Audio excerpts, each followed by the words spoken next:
Cold open, we tested 29 creatine brands in a certified lab and found lead contamination in 19 of them. That is 65% of the products sitting on store shelves right now. You are taking creatine to build muscle, but you might be slowly poisoning yourself with heavy metals.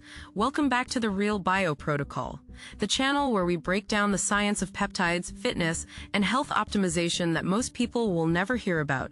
Today, we are diving into something that could completely change the way you think about creatine supplementation. We are going to cover exactly how it works, what the real science says, the results you can expect week by week, and exactly what you need to do to get the most out of it. Stay with us until the end because we are going to give you the full protocol. Let's get into it. ACT1, the problem creatine monohydrate, is the most researched supplement in fitness history. Over 500 peer-reviewed studies prove it works. It increases strength, builds muscle, improves recovery, and even supports brain function. Every fitness influencer recommends it. Every gym bro takes it. Your doctor probably told you it is safe. And they are right about one thing: creatine itself is incredibly safe. But here's what nobody is talking about. The creatine industry is a manufacturing nightmare.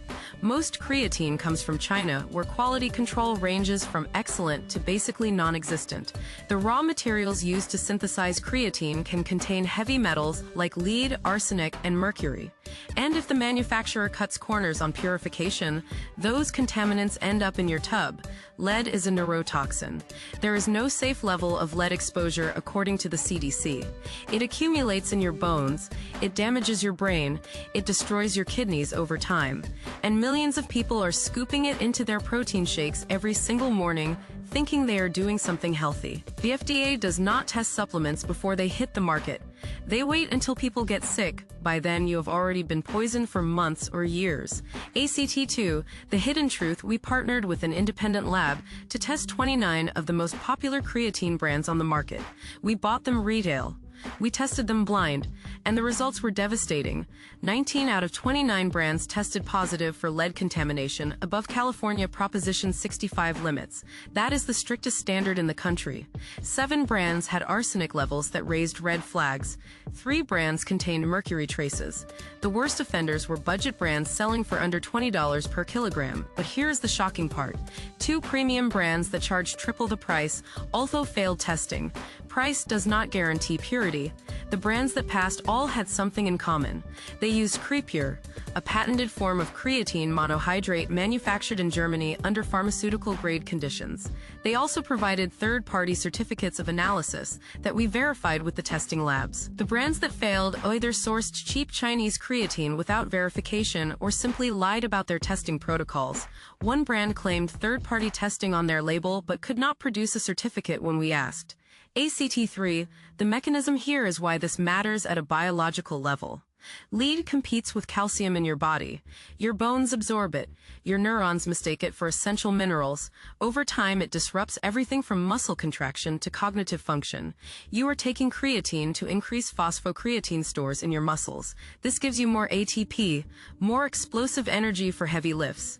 But if your creatine contains lead, you are simultaneously boosting performance while degrading your nervous system. The half-life of lead in blood is 30 days, but in bones it is 20 to 30 years. That contamination accumulates. 5 years of daily creatine use with a contaminated product could leave you with permanent damage. ACT4 real-world application here is exactly what you should do. First, check if your creatine brand provides a certificate of analysis. If they do not publish it on their website, email them and ask. Any legitimate company will send it within 48 hours. Second, look for Creapure certification or NSF certified for sport labels. These verify third-party testing for heavy metals and banned substances. Third, pay more for verified quality. The difference between clean creatine and contaminated creatine is maybe $15 per month. Your brain health is worth more than that. Standard protocol is 3 to 5 grams daily with no loading phase required. Take it anytime. Mix it with whatever you want. Just make sure what you are taking is actually pure. ACT5, the bigger picture, the supplement industry generates $50 billion annually in the United States alone. They lobby against stricter testing requirements. They profit from your trust, and the FDA lets them self-regulate. You deserve to know what you are putting in your body. The science on creatine is clear, it works. But the science on heavy metal toxicity is equally clear. It destroys you slowly. Nobody is protecting you except yourself. The science is out there and now you have it. That is why we are here. This is the Real Bio Protocol. If you enjoyed this upload, do not forget to like and subscribe. Subscribing is completely free. Share this with someone who needs it and tune in again for the next upload. See you then. If you enjoyed this upload, do not forget to like and subscribe. Subscribing is completely free. Share this with someone who needs to hear it. Tune in again for the next upload. This has been the Real Bio Protocol.